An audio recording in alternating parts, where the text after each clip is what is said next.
स्वच्छता और विकास का पायदान चढ़ते चढ़ते गिर पड़ा खंडवा या फिसल गया खंडवा। वर्तमान में बदहाल है खंडवा, बेहाल है खंडवा। खंडवा के हर वार्ड की स्थिति, चाहे गली मोहल्ला और बाजार हो, चारों तरफ गंदगी का माहौल ही बना हुआ है। साम्राज्य है गंदगी का। वर्तमान में बाजार भी बिखरे हुए हैं, यातायात भी अवरुद्ध है, जाम है, चौक है। यह जिम्मेदारी है किसकी? तो पता चलता है कि कुछ गलती तो आम नागरिक की है और कुछ गलतियां कुछ उन अधिकारियों की हैं जो केवल भ्रष्टाचार के चारपाई पर बैठकर विकास की माला गूंथ रहे हैं।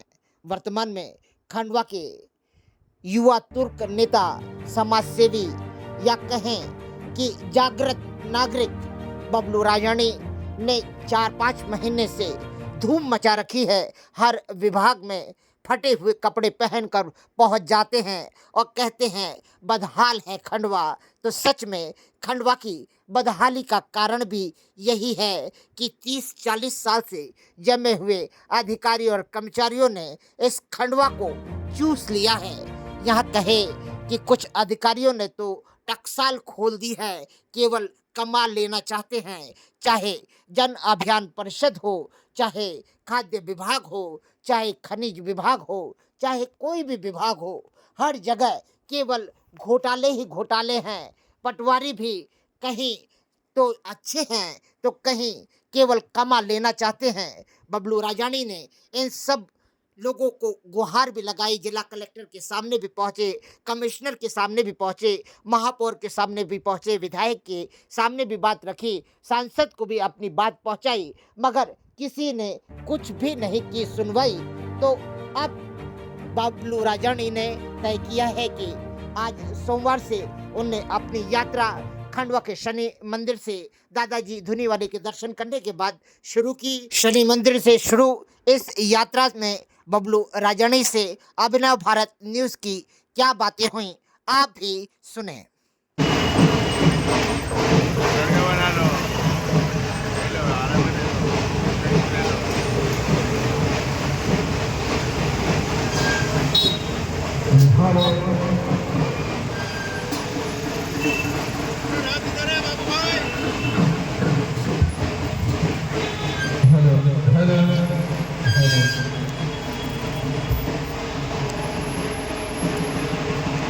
और फटियाल खंडवा आज क्या लेके आए हैं? भोपाल जा रहे, भोपाल पदयात्रा। आज से पदयात्रा शुरू है आपकी? क्या विषय विषय क्या है? ये जो भ्रष्टाचारी अधिकारी हैं और बहुत लंबे समय से अधिकारी बैठे हुए हैं। हाँ ये डंपरों का आए दिन मौत हो रही है। हाँ सफाई कर्मियों की बदहाली को लेकर हाँ उनकी बहाली नहीं हो रही है, नियुक्तियाँ नहीं हो रही है, हाँ। स्टाफ कम है, शहर में वातावरण खराब बना हुआ है। हाँ। फिर आप आओ, दादाजी मंदिर हम बना ही नहीं पाए हाँ। क्योंकि उद्योग धंधे तो बन नहीं सकते क्योंकि बाईपास है नहीं। हाँ। तो अगर मंदिर बन जाता तो तीर्थ स्थल बड़ा हो जाता, तो हाँ। बाहर के लोग जो पर्यटक आते तो उससे आमदनी बढ़ती शहर में। पैदल पैदल जाएंगे ईमानदारी से। पैदल पैदल निकल रहे हैं आप? कितने लोग हैं आपके साथ? मैं अभी तो चले जा रहा हूँ। अकेले जा रहे हैं? आदरणीय, आप इतना बड़ा आंदोलन लेके निकल रहे हैं भोपाल के लिए, मगर खंडवा में जितने अधिकारी कर्मचारी काम कर रहे हैं, ये जहाँ तक देखा जाए औसतन सभी लोग अपने काम में लगे रहते हैं। इनसे क्या परेशानी हो रही है आपको? तो आपको नियम है 3 साल का जाने का।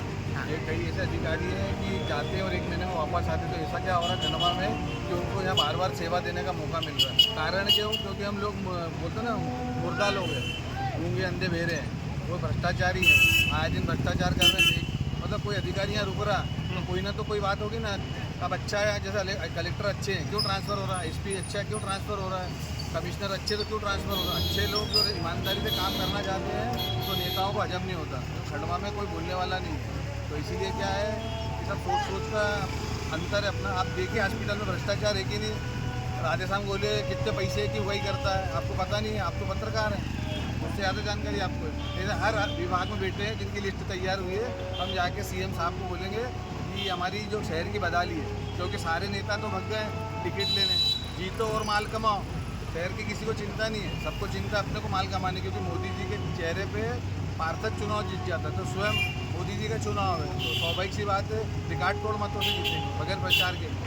तो बस क्या है, कुल मिला के किसी को शहर की नहीं, मेरे को लगा दादाजी ने मेरे को चुना कि शहर के लिए कुछ कर सकता है तो मैं कर रहा हूँ। तो आज ही पदयात्रा भोपाल जा रहा हूँ, ईमानदारी से पैदल जाऊँ, भले रुक रुक के जाऊँ, 8-10 दिन जितने दिन लगे, और अगर ताकत आ गई तो एक दिन में 40 किलोमीटर भी चल दूँगा। बबलू जी एक बात बताइए, मैं बड़ा सोचनीय है, पत्रकारिता के नाते भी मैं आपसे पूछना चाहता हूँ। कहते हैं कि अधिकारी भ्रष्टाचारी है, अधिकारी जितने भी हैं जो कार्यरत हैं जिनके दायित्व है अधिकांश वो भ्रष्टाचारी है, पर अधिकांश नागरिक भी तो भ्रष्टाचारी है, क्योंकि देखिए ना ठेलों पर जो गैस सिलेंडर है वो घरेलू लगा रखी है, बल्कि उनको चाहिए कमर्शियल। तो इसमें कुछ इनपुट ऐसा होना चाहिए कि जैसे वो भ्रष्टाचार ना करे आम नागरिक, कमर्शियल सिलेंडर कम हो, दाम कम हो उसका, ऐसा कुछ उठाइए ना मुद्दा आप। वो महंगाई का मुद्दा तो क्या है कि हमने फ्री की योजना इतनी लेके रखी है, लाडली बहना योजना के लिए पैसे हैं, लेकिन आंगनबाड़ी वालियों के लिए तनख्वाह नहीं हो रही है, नगर निगम में तनख्वाह नहीं हो रही है, हॉस्पिटल में तनख्वाह नहीं हो रही है। तो सोच का फर्क, जब तक हम लोग चीज़ें त्यागेंगे नहीं, मुफ्तखोरी नहीं त्यागेंगे, जब तक हम महंगाई के लिए तो बोल ही नहीं सकते, क्योंकि हम खुद गलत है। तो रही सिलेंडर रखने की बात, गलत सिलेंडर रखने का वो गुनाह है, तो उस तनख्वाह किस बात के ले रहा है अधिकारी? इसी चीज़ के ले रहे हैं ना कि गलत का विरोध करे। आपका सैंपल उठा लेंगे, अगर आपने पैसे दे दिए तो वही सैंपल क्लियर हो जाएगा, और आपने पैसे नहीं दिए तो वही सैंपल फेल हो जाएगा। अधिकारी को हेड टू हेड बेल और व्यापारी को जेल, ऐसा नियम है हमारे कानूनों में। नहीं, आप भोपाल यात्रा कर रहे हैं तो एक निवेदन ये है कि जो छोटा व्यापारी है, फुटकर व्यापारी है, जो ठेलों पर घरेलू गैस सिलेंडर रख रहा है, उसको कमर्शियल जो गैस सिलेंडर मिले वो इतने कम दामों में मिले कि वो अपना धंधा खोल सके, ढंग से व्यवस्थित कर सके ना। बाकी मैं बोलो फ्री की योजना थी, सरकार हम पे लोड किस चीज़ से पैसा वसूल होगी? पेट्रोल हुआ, गैस की टंकी हुई, आपकी शराब हुई, ऐसी तेल हुआ, ऐसी सब चीज़ों पे टैक्स हमको क्या लगता है कि हमारी धर्मपत्नी को 1250 मिल गया फोकट में। आप ये नहीं देखने जा रहे कि हम कोई चीज़ खरीदने जा रहे हैं तो हमको 4 गुना महंगी मिल रही है। आप उठा के देख लीजिए पहले का और अभी का रिकॉर्ड। मुफ्तखोरी हमारे नसों में भरा गई। जिस दिन देश इकोनॉमी में गिरेगा ना तो हमको खाने के मांदे हो जाएंगे, क्योंकि हमको हरामखोरी की आदत हो जाएगी। मोदी जी के 2014 का भाषण था, आत्मनिर्भर भारत का सपना था उनका कि हर व्यक्ति खुद कमाए खाए और देश को तरक्की में लाए, लेकिन हुआ क्या? कुल मिला के अंडा। हमको दिल्ली की सरकार में दिल्ली के लोगों ने मुफ्तखोरी की, इसमें सरकारें बनाई, तो मोदी जी की मजबूरी होगी फ्री की योजना लाना, और हम लोग इसलिए नहीं छोड़ते। फिर मैं बोलूँगा आप लोगों को छोड़ने की, तो फिर आ जाएगी हिंदू मुसलमान की, मुसलमान तो पूरे ले रहे हैं, वोट भी नहीं देते, तो मैं इसलिए पछड़े में पड़ती हूँ। आप लोग आराम की डूबने तो महंगाई बढ़ती है, उससे मेरे को कोई मतलब नहीं। मैं शहर सुरक्षा और व्यवस्था की बातों में ज़्यादा बिलीव करता हूँ। मैं बस इतना पूछ रहा हूँ, जैसे एक घटना घटी अभी, गैस सिलेंडर बम कांड हो गया था, गैस सिलेंडर फूट गए थे, तो यहीं पर नहालदा के पास में विजय शाह मंत्री जी हैं, उनका गैस सिलेंडर भी है और साथ में पेट्रोल पंप भी है, जो कि बहुत भयानक है। इन विषयों पर आप लोग क्यों नहीं उठाते? आज घरों पर जहाँ गैस सिलेंडर का पूरा माहौल छाया हुआ है, उन पर विरोध क्यों नहीं करते आप लोग? जानकारी मेरे को आपने दी है, उसकी सत्यापन करके मैं पहले मंत्री जी से निवेदन करूँगा, नहीं तो मुख्यमंत्री जी। इसमें भी गोले जी का ही हाथ है। ठीक है ना, वो बात करेंगे ना। किसी के ऊपर हाथ आने से क्या होता है, अधिकारी मजबूत हो जाता है। भाई किसी पे भी अगर हाथ आएगा तो अधिकारी मजबूत हो जाएगा। स्वर्गीय हुकुमचंद यादव क्यों नहीं दबते थे? क्योंकि ना तो उन्होंने थाने बांधे थे और ना किसी अधिकारी से पैसे लेते, तो सीना ठोक के किसी भी अधिकारी को कुछ भी बोलते थे। तो हम उनके चले हैं, तो उसी राह पे चल रहे, ना हम खाते हैं ना खाने देंगे। आप शहर विकास कीजिए, हम आपके साथ हैं। चलिए, आपकी भोपाल यात्रा शुभ हो और आपके हर लक्ष्य पूर्ति हो। बदहाल खंडवा को लेकर आप जा रहे हैं। भाई चीट बना देना चीट बना देना।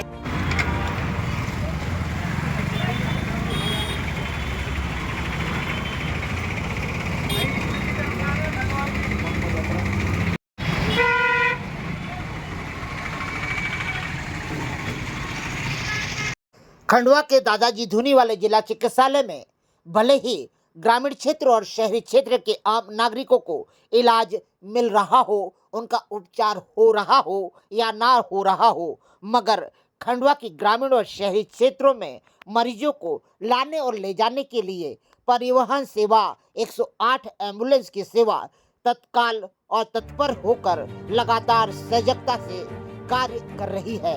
वर्तमान में ग्रामीण क्षेत्रों और शहरी क्षेत्रों में आम नागरिक तक पहुंच बनाने वाली यह एम्बुलेंस सेवा खंडवा के ग्रामीण और शहरी क्षेत्र के आम नागरिकों के विश्वास का प्रतीक बन चुकी है। खंडवा के ग्रामीण क्षेत्र में और शहरी क्षेत्र में जिस तरह से स्वास्थ्य सेवाओं को लेकर एम्बुलेंस सेवा ने अपनी तत्परता और 24 घंटे 7 दिन की दिनचर्या बना रखी है, उसको देखकर आम नागरिक में स्वास्थ्य सेवाओं के प्रति विश्वास जागा है। वहीं अभी हाल ही में इंदिरा चौक स्थित बस स्टैंड पे एक बुजुर्ग आदमी जो कि पीड़ित था, बीमार था, गिर पड़ा था, उसे आम नागरिकों ने जब 108 पर कॉल किया तो तत्काल एम्बुलेंस सेवा में शिवम पटेल, संतोष कोरी, शानू तिवारी जो कि एम्बुलेंस के ड्राइवर है, वह तत्काल पहुंचे। उन्होंने बुजुर्ग की स्थिति देखी और तत्काल उसे एम्बुलेंस में लेकर उसे गंतव्य स्थल तक छोड़ा। दादा भाई इलाज हो जाए चले जाना फिर है ना। क्यों सर, मैं बोला इनके साथ में वहाँ पर हॉस्पिटल कोई नहीं, सब हो जाएगा, इलाज चले हो जाएगा सर। मेरे पार्टल चल जाएगा, ताकत आ जाएगी थोड़ी यार। मैं ये नहीं बोल रहा हूँ, वहाँ पर जो भर्ती करवाते हैं तो ये बोलता है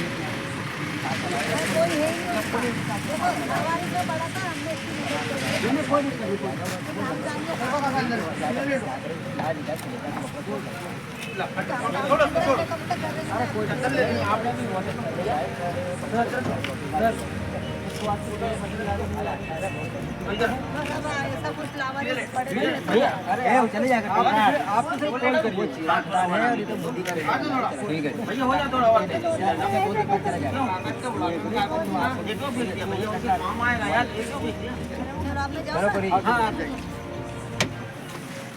नहीं